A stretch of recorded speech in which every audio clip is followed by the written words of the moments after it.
మనకు ప్రభావ పద్ధతిలో ఇక్కడైతే 76వ శ్లోకం నుండి ప్రారంభించాలి. ప్రభావ పద్ధతిలో అంటే 46వ శ్లోకం. పద్ధతి ప్రకారం అయితే 46, పాదుకా సహస్రంలో అయితే 76. பிரபாவ பத்ததி தனியா வச்சுண்டா 46வது శ్లోకత్లేంది இன்னைக்கு సంత. అదే టోటల్ పాదుకా సహస్రం వச்சுண்டா 76வது శ్లోకం అంగేందు ఆరంభిക്കണം. శ్రీమాన్ వెంకటనాథార్య కవితార్కేసరి వేదాంతాచార్యవర్యో మే సన్నిధత్తాం సదాహృది. సంతః శ్రీరంగపుత్రీః చరణత్రాణశేఖరాः జయంతి భువనత్రాణ పదపంకజరేణవః. గోదాగిరిజ చెప్పండి. 76 శ్లోక. ప్రణమంతి నవా ప్రణమంతి నవా విధేర్విపాకాత్ విధేర్విపాకాత్ యయిమే యయిమే రంగనరేంద్ర పాదుకే రంగనరేంద్ర పాదుకే త్వాం త్వాం ఉపజాతం ఉపజాతం అనుత్తమాంగమేషాం అనుత్తమాంగమేషాం ఉభయేషామపి ఉభయేషామపి చిత్రముత్తమాంగం. చిత్రముత్తమాంగం. వసంతమామి సొల్లుంగో. తవ కేశవ పాదుకే తవ కేశవ పాదుకే ప్రభావః பிரசாவஹ. நீங்க கரெக்டா ஸ்லோகம் பாக்குறீங்களா இல்லையா? 77 படிச்சிருக்க நீங்க சொல்றதா? சொல்லுங்க. மம துஷ்கர்மச்ச மம துஷ்கர்மச நன்வனந்தசாரே நன்வனந்தாரே நியமேன நியமேன ததாபி ததாபி பశ్చిమస్య பశ్చిమస్య ప్రథమేనైవ பிரதமேனைవ పరాభవం ప్రతీమః పరాభవం ప్రదీపమః. నెక్స్ట్ విజయ. అస్త్రభూషణతయైవ అస్త్రభూషణతయైవ కేవలం కేవలం విశ్వమేతత్ విశ్వమేతత్ అఖిలం అఖిలం బిభర్తియః బిభర్తియః అక్రమేణ అక్రమేణ మణిపాదుకే త్వయా మణుపాదుకే త్వయా సోపి సోపి శేఖరతయైవ శేఖరతయైవ ధార్యతే ధార్యతే. అడిగిన స్వామి 77లో ప్రభావో అని ఉంది, ఇక్కడ ప్రభావ అని చెప్పారు కదా. ఇది సంధి సమాసాలు ఉంటాయి. సంత చెప్పేటప్పుడు దాన్ని విడగొట్టి చెప్తే అది అలాగే చెప్పాలి. ఒక్క మాట చదివేటప్పుడు ప్రభావం అని చెప్పాలి. ఒక్క మాట చెప్పరా స్వామి? కమలా రంగనాథన్. రామపాద రామపాద సహధర్మచారిణీ సహధర్మచారిణీ పాదుకే పాదుకే నిఖిల నిఖిల పాతకచ్చిదం త్వాం అశేష జగతాం అధీశ్వరీం భావయామి భరతాధిదేవతాం நமஸ்காரம் ஹேண்ட் இது பண்ணிடுங்க. வசந்தா மாமி, விஜயா, கமலா எல்லாம் ஹேண்ட் முடிச்சிடுங்க. பூமா முகுந்தன் சூடா கபால चूडाकपाल व्यतिशङ्गदोषम् अतिशङ्गदोषं विमोचयिष्यन् विमोचयिष्यन् इव विष्णुपद्याः इव विष्णुपद्याः कृतादरः कृताधरः केशवपादरक्षे केशवपादरक्षे बिभर्ति बिभत्ति बालेन्दुविभूषणस्त्वाम्. बालेन्दुविभूषणस्त्वाम् नेक्स्ट देवकिगा त्वयैव नित्यम् त्वयैव नित्यं मणिपादरक्षे मणिपादरक्षे राजन्वती राजन्वती सृष्टिरियं प्रजानाम् दृष्टिरियं प्रजानां स्त्रीराज्य स्त्रीराज्य दोषप्रशमाय दोषप्रशमाय नूनम् नूनं निर्दिश्यसे निर्दिश्यते नाथविशेषणेन. नाथविशेषणेन गायत्री बिभर्षि नित्यम् बिभर्षि नित्यं मणिपादुके त्वम् मणिपादुके त्वं विश्वम्भरम् विश्वम्भरं धामनिजेन धामनिजेन भूम्ना भूम्ना तवानुभावः तवानुभावः चुलकीकृतोऽयम् चुळकीकृतोऽयं भक्तैरजस्रम् भक्तैरजस्रं स्वतीं दधानैः.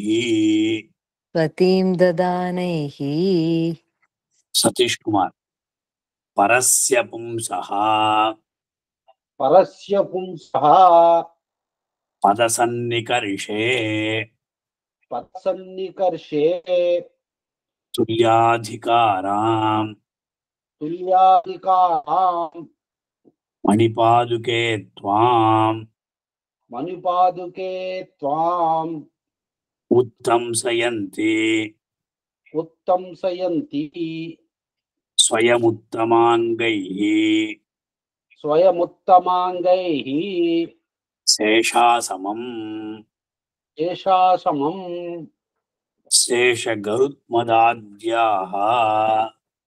शेषगरुत्मादाद्यः शेषगरुत्मत् शेषगरुत्मत् आद्याः अद्याः शेषासमं शेषासौ. नेक्स्ट न्यू कमर्स ఎవరు లేరా? న్యూ అనువాద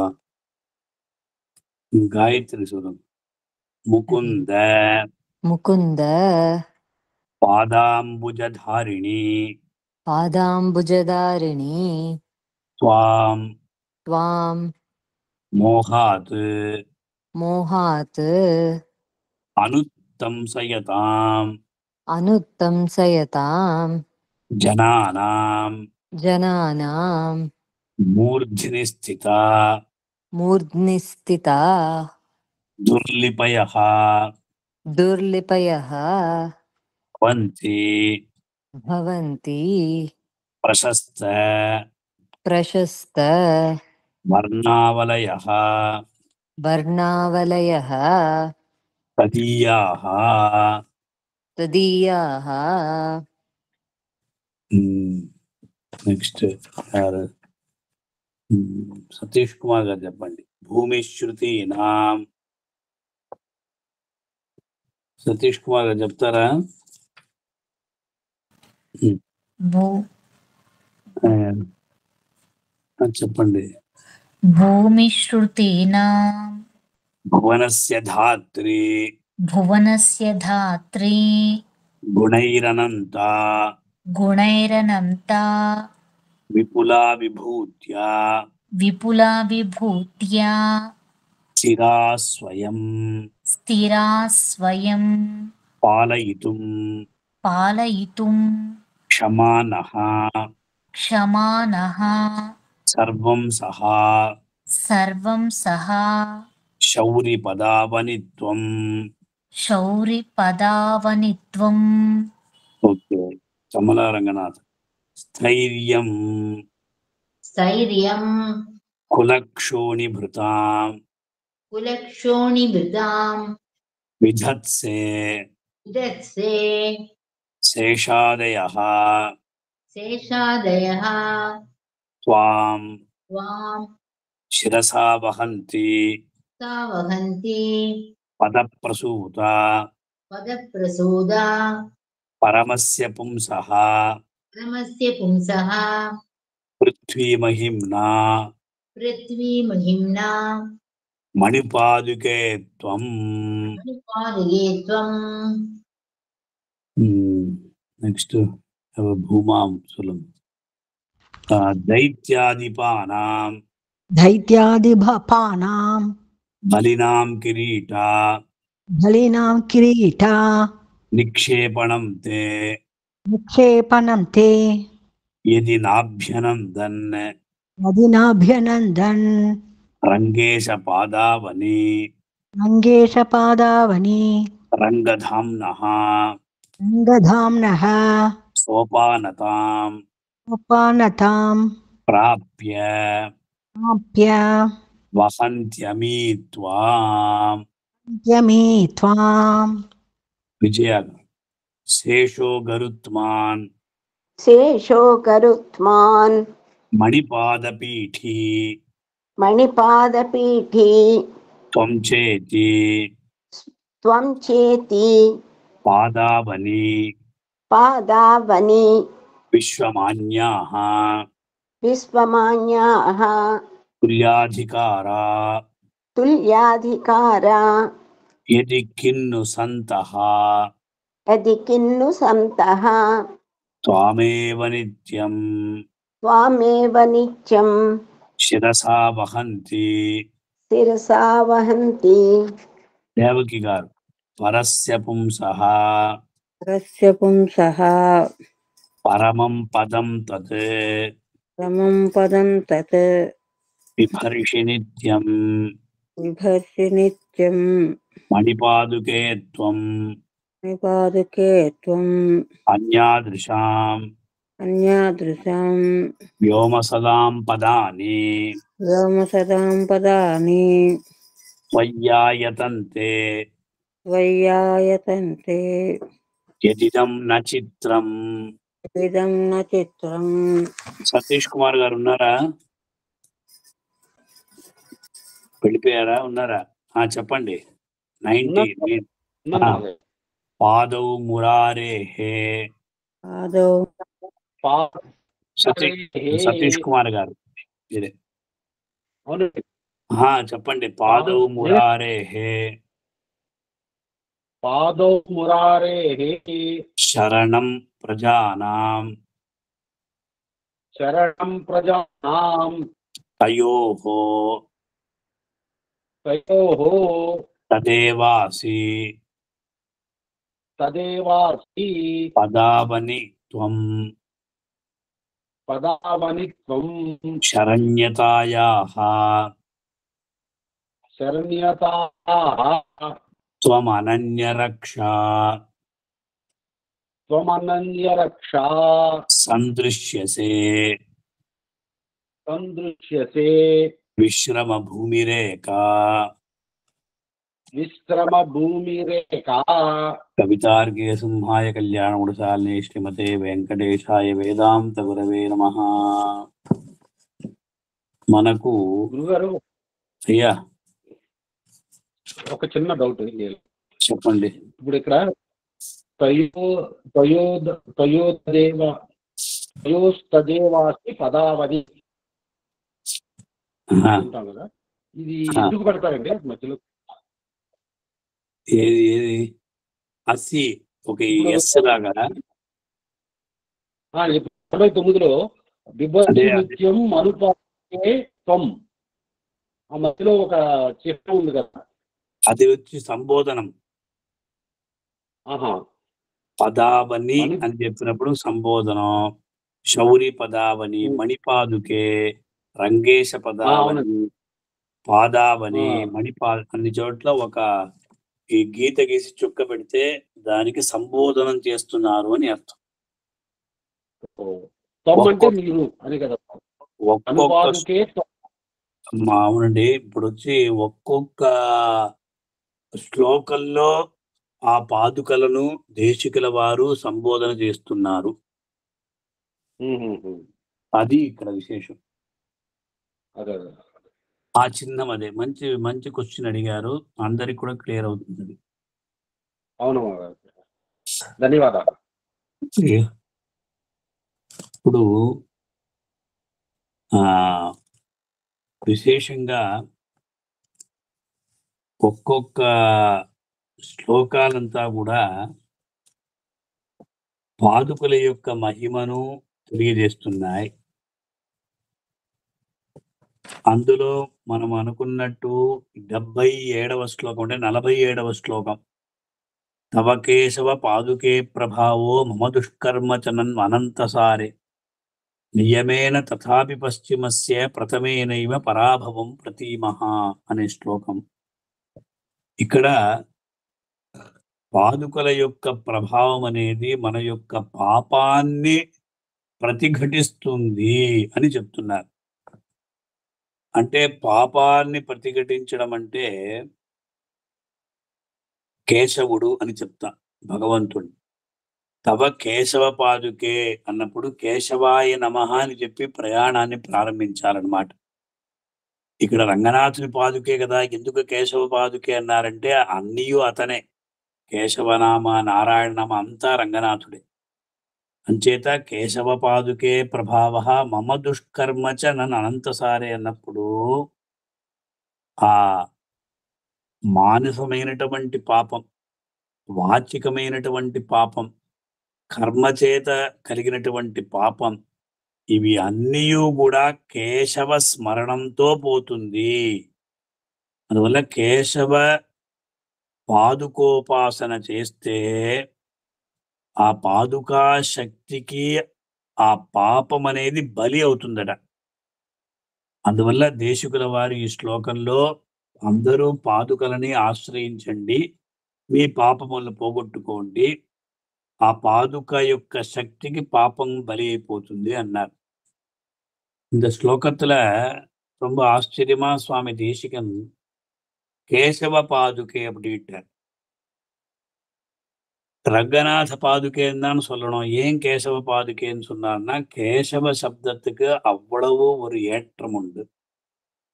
கேசவாய நமஹா என்று நாம் சொல்லி அதான் சொல்லிண்டு அதுக்கப்புறம் தான் பிரயாணம் பண்ணணும் என்றது பெரியோர்கள் சாதிக்கிறார்கள். ஆக கேசவ பாதுகா அப்படின்னு சொல்லும் பொழுது இது எப்பேற்பட்டது அப்படின்னா கேசவ நாமமே அவ்வளவு ஒரு ஏற்றத்தை உடையது. அதுல நாம் மனசா பண்ணுகிற பாவங்கள், அதே மாதிரி வாயால பண்ணுகிற பாவங்கள், அந்த ரீதியில நாம் கிரியையா பண்ணுகிற பாவங்கள் எல்லாமே கேசவ ஸ்மரணத்தினால போயிடுது. கேசவ ஸ்மரணேனேவ வியபோகத்தின சம்சயா அப்படின்ற. ஆக கேசவனை தரித்து கொண்டிருக்கின்ற அந்த பாதுகைகளை நாம் உபாசனம் பண்ணோமானால் இப்ப கேசவ நாம சப்தத்தினால நாமோச்சாரணத்தினாலேயே அனைத்து ரகமான பாவங்கள் போய்விடும் அப்படின்னா அந்த கேசவனை தரித்து கொண்டிருக்கிற பாதுகைகளுக்கு ஒரு மிக்க பலம், வலிமை இருக்கிறதா. அந்த வலிமையினால நம்மளுடைய பாவங்கள்லாம் போக்கடிக்கிறதா. இது இந்த ஸ்லோகத்துல சொல்றால். ஆக எத்தனை பாவங்கள் நம்மாழ்வார் கேசவந்தமர் கீழ்மேல் அமரேழ் எழுபிறப்பும் மாச திருது பெற்று நம்முடைய வாழ்வு வாய்க்கின்னவா. அந்த கேசவனை நாம் ஸ்மரித்தால் கேசவ நாமோச்சாரணம் பண்ணால் 7 பாவங்கள் அவை அவை எல்லாமே போய்விடும் அப்படின்னு சொல்றார். இப்படி இந்த ஸ்லோகம். அடுத்தபடியாக இந்த எம்பெருமான் அஸ்திரபூஷணதையைவ கேவலம் விஸ்வமேததகிலம் விபர்த்தியः அக்லமேன மணிபாதுகே த்வயா சோபி சேகரதையைவ தாரியதே. எம்பெருமான் அனைத்து உலகங்களையும் ஒரு அனாயாசமாக அவன் தரிச்சுருக்கானா. அதாவது எந்த விதமான கஷ்டங்கள் இல்லாம ஒரு அஸ்திரம் போல தரிச்சுருக்கான் எம்பெருமான். அப்பேற்பட்ட எம்பெருமான் அந்த ரங்கநாத சுவாமி எந்த விதமான சிரமத்தை இல்லாம நீ சிரோபூஷணமாக தரித்து கொண்டிருக்கிறாயே என்று சொல்றார். ஒரு ஆச்சரியமான விஷயம் இதுல. இந்த சேத்தனங்கள் அச்சேதனங்கள் அந்த எல்லாவற்றையும் எம்பெருமான் அவன் தரிச்சுருக்கான். அஸ்திர ரூபமா தரிச்சுருக்கான், ஆபரண ரூபமா தரிச்சுருக்கான். அப்பேற்பட்ட எம்பெருமானை நீ தரிச்சுருக்க. அனைத்து உலகங்களையும் தரித்து கொண்டிருக்கிற அந்த தேவாதி தேவனை நீ அவனுடைய அதாவது அவனை தரிச்சுருக்க. இப்பேற்பட்ட உனக்கு சிரோபூஷணமாக எம்பெருமானை தரித்து கொண்டிருக்கிறாய் என்று சொல்றார். ఈ సమస్త విశ్వాన్నంతటినీ కూడా భగవంతుడు ధరిస్తున్నాడు. ఇది అందరికీ తెలిసినటువంటి విషయమే. ఒక అసహాయంగా ఎవ్వరి యొక్క సహాయం లేకుండా భగవంతుడు లోకాలని ఒక అస్త్రాలంకారంగానే ధరిస్తూ ఉన్నాడు. అటువంటి శ్రీరంగనాథ స్వామిని శ్రమ లేకుండా నువ్వు శిరోభూషణంగా అక్కడ ధరిస్తున్నావే అని చెప్పి ఆ విశ్వాత్ముడు పాదుకాదేవికి శిరోమాలికగా అలంకృతుడు. అంటే పాదుకలు ఇలా ఉంటాయి. ఆ భగవంతుణ్ణి ధరిస్తున్నది. నువ్వు ఎంత సౌభాగ్యవంతురాలని చెప్పి ఆ పాదుకాదేవి యొక్క ప్రభావాన్ని దేశికుడు వారు తెలియజేశారు. అంటే సమస్తమైనటువంటి విశ్వాన్ని ధరించి ఉన్నటువంటి భగవంతుణ్ణి ఈ పాదుకాదేవి ధరించి తరిస్తున్నది అని ఈ శ్లోకం యొక్క తాత్పర్యం. తరువాత పాదుకాదేవి ఎవరో కాదు, లక్ష్మీదేవికి సమానమన్నారు. రామపాద సహధర్మచారిణి పాదుకే నిఖిల పాతకచ్చిదం త్వామశేష జగతామధీశ్వరీం భావయామి భరతాది దేవత. ఎప్పుడు ఈ పాదుకలు వచ్చాయంటే భరతుడు అడిగాడు కనుక వచ్చాయి. ఆ భరతునికి పూజనీయ దేవతగా ఈ పాదుక విలసిల్లుచున్నది.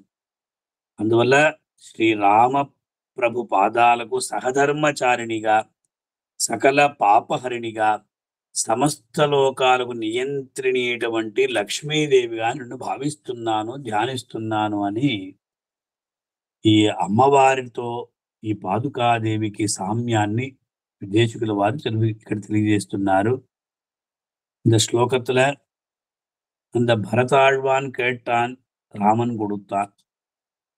அப்பத்திலேருந்து தான் நமக்கு பாதுகனுடைய பிரபாவமானது தெரிய வந்தது.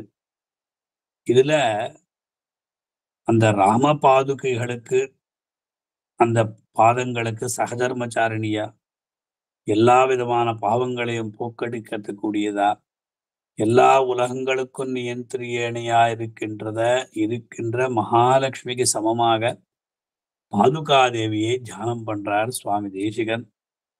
ரொம்ப ஆச்சரியமான ஸ்லோகம். என்ன பரதாழ்வான் இல்லைன்னா நமக்கு இந்த பாதுகனுடைய பிரபாவம் தெரிஞ்சிருக்கார். இது சத்தியம், இது உண்மை. இந்த பரதாழ்வான் தான் ராமனை பிரார்த்தித்து உன்னுடைய அந்த ஸ்மரணத்துல நான் இருக்கணும் அப்படின்னா நீ உன்னுடைய பாதுகைகளை அனுகிரகிக்கணும் என்று கேட்க, ராமபிரானும் அவருடைய அந்த பிரார்த்தனையை